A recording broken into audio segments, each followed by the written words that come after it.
feel like I should warn you guys, at least just for this Duramax build, for the first, 3 parts of this series, the camera's going to be a little shaky. I'm using an iPhone to shoot all this.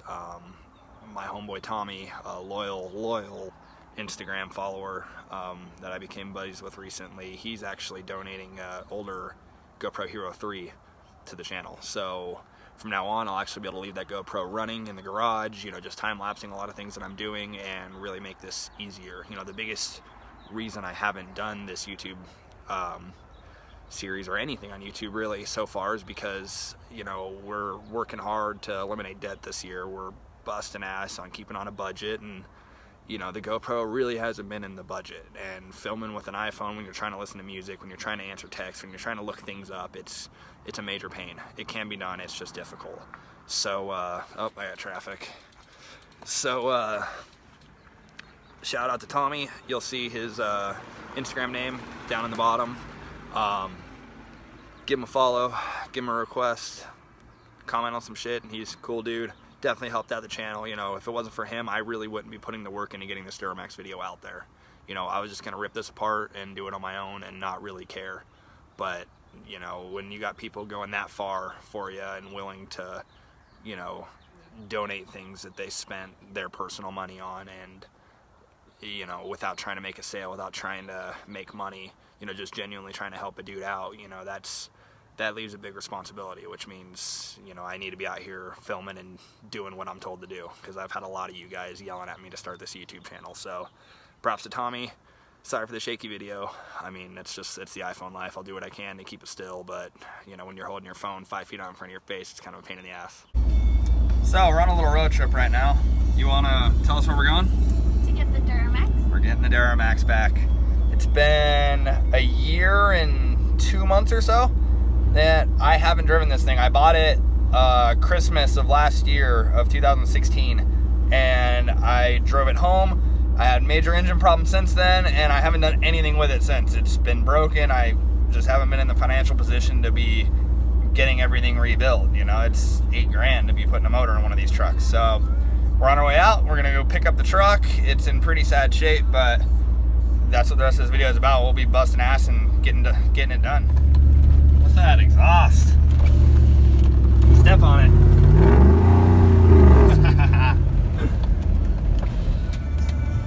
There she is.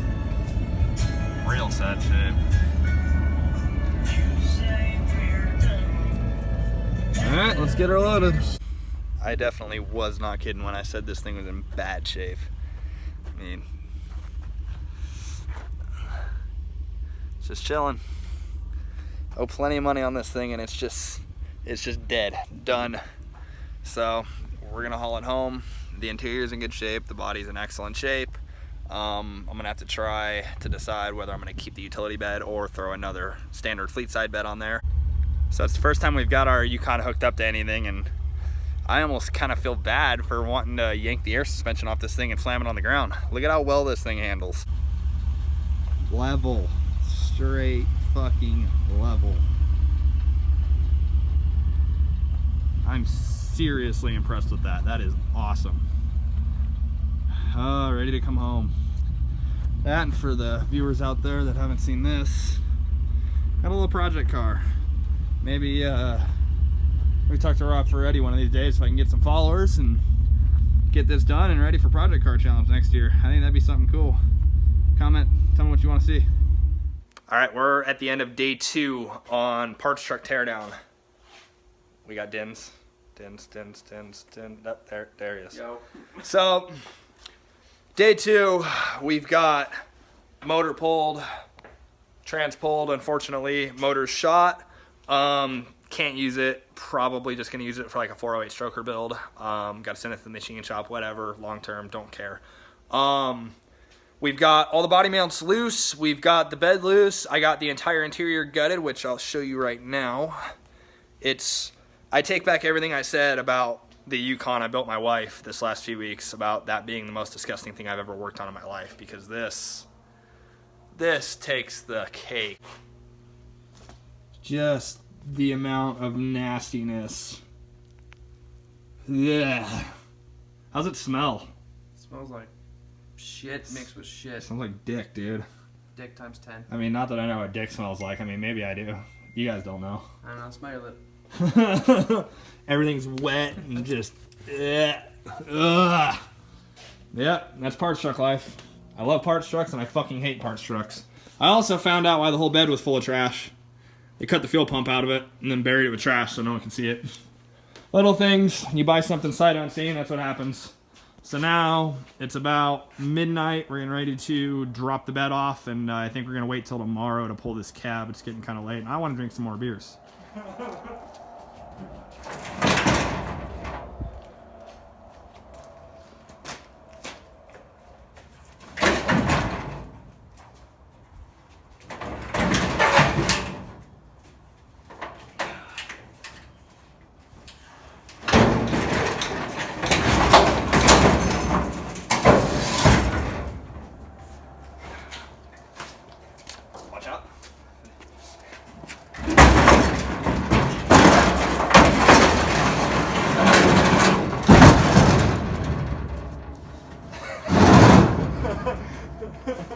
That could have helped. Yeah. It was funner with Hot Shot.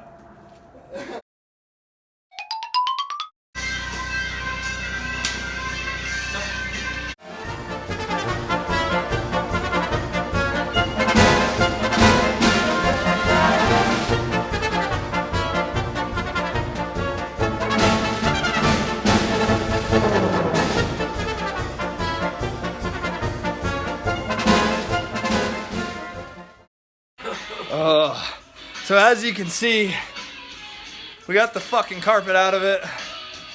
Sorry for my language, this is so bad though. That was probably the grossest thing. That was no exaggeration. That was like liberal protester vagina. If I had my gloves on, I'd pick up all this rat poop. I felt like a gynecologist in the hood.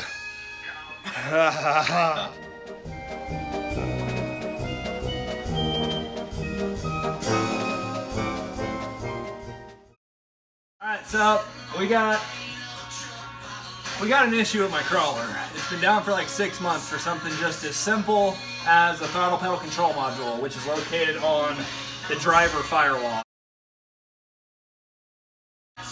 Everything I've read and everything I've been told by GM experts, the gas pedal on these electric models are synced to the throttle body, the throttle control module, and the pedal itself. They all have to be as one. I don't know if this is true. I haven't tested the theory yet. I'm going to swap just that module over tomorrow and check. But while I'm here, while we got it gutted, threw a floor mat down so I have to lay in the just poop. And we're going to get it all yanked. This way it's here, it's done. And, you know, if I don't have to use it, I can just flip it. So it's a super simple fucking deal. Let me see the phone. 10 millimeters. One's hidden up there. And a plug. And if I'm wrong, we'll figure that out pretty shortly.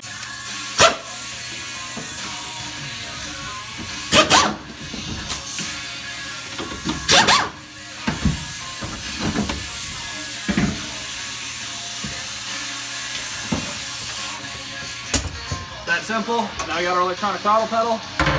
Just in case I can't just swap the module and use that, we have 2 out of 3 items ready to roll now. So this is that throttle pedal control module I was talking about. It's just 3 10mm bolts and 2 plugs. Super simple. Comes right off. This is the part I broke on my crawler. I actually put the roll cage tubing through the whole corner because we don't have an interior cage in it yet. We just have the engine cage. I managed to launch it so hard up a rock garden that I ripped the rear cab mounts out, just the whole backside. The cab rocked forward and put the firewall straight into my engine cage and broke mine. So like I said, worst case scenario, we have to swap all 3 and get it running, but hopefully I can just swap this on there and get it done. All right, it's about 1 a.m., day 2. Making progress. Drivetrain's out. All interior damn near is out. I'm gonna flip this camera around. This is such a pain in the ass using a phone. I'm so glad I'm getting a new one. I'm gonna pull that tomorrow, but that's really not any of my concern at the moment. Fuel pump out. It's got some goofy ass setup here. I have never seen anything like this. So this is what I found. And it's like they tried to do an inline filter because it didn't have one factory, or maybe it did. I don't know. I don't know what they're doing. Every wire on this truck is exposed though. Nothing's loomed. It's so weird. There's just so much fuckery. I'm really leaning towards doing like a 2-4 drop on 20x12s because I have access to the wheels, I have access to the drop, and I think this truck's gonna end up long traveled with a utility bed at some point. So I'd rather not cut the whole front end off and solid axle swap it. That's why I'm really kicking around the idea of cutting the frame rails apart on this 2-wheel drive and welding in all my 4-wheel drive mounts so I can put my OEM diff in and just do 4-wheel drive launches on everybody. So comment, like, subscribe, let me know what you guys want to see and we'll keep updating. Later.